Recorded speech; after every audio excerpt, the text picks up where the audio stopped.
ಓಂ ಶ್ರೀ ಗುರುಗಣಾಧಿಪತಯೇ ನಮಃ. ಶ್ರುತಿಸ್ಮೃತಿಪುರಾಣಾನಾಂ ಆಲಯಂ ಕರುಣಾಲಯಂ ನಮಾಮಿ ಭಗವತ್ಪಾದಶಂಕರಂ ಲೋಕಶಂಕರಂ. ಭಗವತ್ಪಾದಾಚಾರ್ಯರನ್ನ ಸ್ಮರಣೆ ಮಾಡ್ತಾ ದೇವ್ಯಪರಾಧ ಕ್ಷಮಾಪಣಾ ಸ್ತುತಿಯಲ್ಲಿ ಇವತ್ತಿನ ದಿನ 4ನೆಯ ಸ್ತೋತ್ರದ ಅರ್ಥವನ್ನ ತಿಳಿದುಕೊಳ್ಳೋಣ. ಜಗನ್ಮಾತರ್ಮಾತಸ್ತವ ಚರಣ ಸೇವಾ ನರಚಿತಾ ನವಾದತ್ತಂ ದೇವಿ ದ್ರವಿಣಮಪಿ ಭೂಯಸ್ತವ ಮಯಾ ತಥಾಪಿ ತ್ವಂ ಸ್ನೇಹಂ ಮಯಿ ನಿರುಪಮಂ ಯತ್ ಪ್ರಕುರುಷೇ ಕುಪುತ್ರೋ ಜಾಯೇತ ಕ್ವಚಿದಪಿ ಕುಮಾತಾ ನ ಭವತಿ. ಹೇ ಜಗದಂಬ, ಅಮ್ಮ, ನಿನ್ನ ಸೇವೆಯನ್ನ ನಾನು ಮಾಡಲಿಲ್ಲ. ತವ ಚರಣ ಸೇವಾ, ನಿನ್ನ ಪಾದ ಸೇವೆಯನ್ನ ಮಾಡಲಿಲ್ಲ.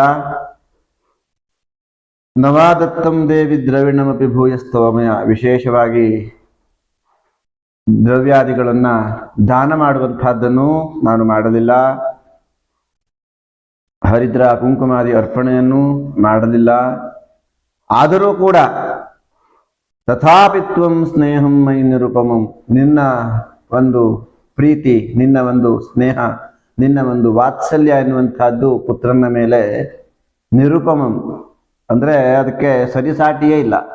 ಅಂತಹ ಒಂದು ಪ್ರೇಮವನ್ನ ನನಗೆ ಕೊಟ್ಟು ನನಗೆ ಒಂದು ಆತ್ಮದ ಸ್ಥೈರ್ಯವನ್ನ, ಧೈರ್ಯವನ್ನ ನೀಡಿ ನನ್ನನ್ನು ನೀನು ಮುನ್ನಡೆಸ್ತಾ ಇದ್ದೀಯಲ್ಲ. ಯಾವ ಪ್ರೀತಿಯನ್ನು ನೀನು ಮಾಡ್ತಾ ಇದ್ದೀಯೋ ಅದು ಯಾಕೆ ಅಂದ್ರೆ, ಮಗ ಎಷ್ಟೇ ಕೆಟ್ಟವನಾದರೂ ಕೆಟ್ಟ ಮಗ ಹುಟ್ಟಿಯಾನು, ಆದರೆ ತಾಯಿ ಕೆಟ್ಟವಳಾಗಲಾರಳು ಎಂಬಂತೆ ಅಮ್ಮ ನೀನು ಈ ಕೆಟ್ಟ ಮಗನನ್ನು ಕೂಡ ಉದ್ಧಾರ ಮಾಡ್ತಾ ಇದ್ದೀಯಾ ಎಂಬುದಾಗಿ ಆ ತಾಯಿಯನ್ನ ಸ್ತುತಿ ಮಾಡ್ತಾ ನಮ್ಮಲ್ಲಿರುವಂತಹ ನ್ಯೂನತೆಯನ್ನ ಹುಡುಕ್ತಾ ಇರುವಂತಹ ಒಂದು ವಿಚಾರ ಇಲ್ಲಿ ನಾವು ತಿಳಿದುಕೊಳ್ಳಬೇಕಾದದ್ದು.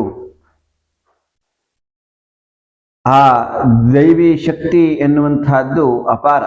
ಅದರ ವಿಶೇಷತೆಯನ್ನ ಅಷ್ಟೊಂದು ಅದ್ಭುತವಾಗಿ ವರ್ಣನೆಯನ್ನು ಮಾಡ್ತಾ ಆ ದೇವರ ಶಕ್ತಿಯ ಸತ್ವ ನಮ್ಮೊಳಗಿರುವಂತಹದ್ದನ್ನು ನಾವು ಹುಡುಕುವುದಕ್ಕೆ ಶಂಕರಾಚಾರ್ಯರು ನಮ್ಮ ಸ್ತುತಿಯಲ್ಲಿ ನಮಗೆ ಮನೋಜ್ಞವಾಗಿ ಹೇಳಿದ್ದೇನೆಂದರೆ, ನಾನು ಅತ್ಯಂತ ಚಿಕ್ಕವ, ನಾನು ಅತ್ಯಂತ ಕೆಟ್ಟವ, ನಾನು ಅತ್ಯಂತ ದೀನ, ನಾನು ಅತ್ಯಂತ ಬಳಲಿದವ ಎಂಬುದಾಗಿ ದೇವಿಯಲ್ಲಿ ಪ್ರಾರ್ಥನೆ ಮಾಡುವಂತಹದ್ದು. ಹಾಗೆಯೇ ನೀನು ಅತ್ಯಂತ ದೊಡ್ಡವಳು, ಜಗನ್ಮಾತೆ, ನೀನು ನನಗೊಬ್ಬೇ ತಾಯಿ ಅಲ್ಲ, ಈ ಜಗತ್ತೆಲ್ಲದನ್ನೂ ನೀನು ಕಾಪಾಡುವಂಥವಳೇ ಆಗಿದ್ದೀಯ. ಆದರೂ ನನ್ನ ಮೇಲೆ ವಿಶೇಷವಾದಂತಹ ಪ್ರೀತಿಯನ್ನ, ಹೀಗೆ ಆ ದೈವಿ ಶಕ್ತಿ ಅನ್ನುವಂತಹದ್ದು ಯಾರ್ಯಾರು ಭಕ್ತಿ ಭಾವದಿಂದ ಭಗವಂತನಲ್ಲಿ ಬೇಡ್ತಾರೆಯೋ ಹೀಗೆ ಪ್ರತಿ ಒಬ್ಬರ ಮೇಲೆಯೂ ಕೂಡ ಅತ್ಯಂತ ಅದ್ಭುತವಾದಂತಹ ಪ್ರೇಮವನ್ನ, ಅದ್ಭುತವಾದಂತಹ ಪ್ರೀತಿಯನ್ನ, ಅದ್ಭುತವಾದಂತಹ ಆಶೀರ್ವಾದವನ್ನು ಕೊಡುವುದಕ್ಕೆ ಸಮರ್ಥವಾಗಿರ್ತದೆ ಆ ಶಕ್ತಿ.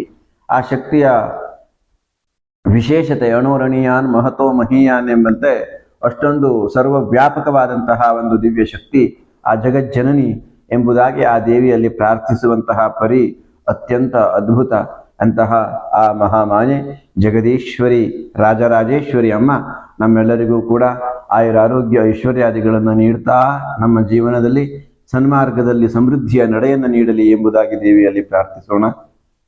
ಇನ್ನು ಈ ಚಾನಲನ್ನು ಸಬ್ಸ್ಕ್ರೈಬ್ ಮಾಡದೇ ಇದ್ದಂಥವರು ದಯವಿಟ್ಟು ಸಬ್ಸ್ಕ್ರೈಬ್ ಮಾಡಿ, ಲೈಕ್ ಮಾಡಿ, ಶೇರ್ ಮಾಡಿ, ಮಾರ್ಗದರ್ಶಕವಾದಂತಹ ಕಮೆಂಟ್ಗಳನ್ನು ಮಾಡಿ ಎಂಬುದಾಗಿ ಪ್ರಾರ್ಥನೆಯನ್ನು ಮಾಡೋಣ. ನಮೋ ನಮಃ.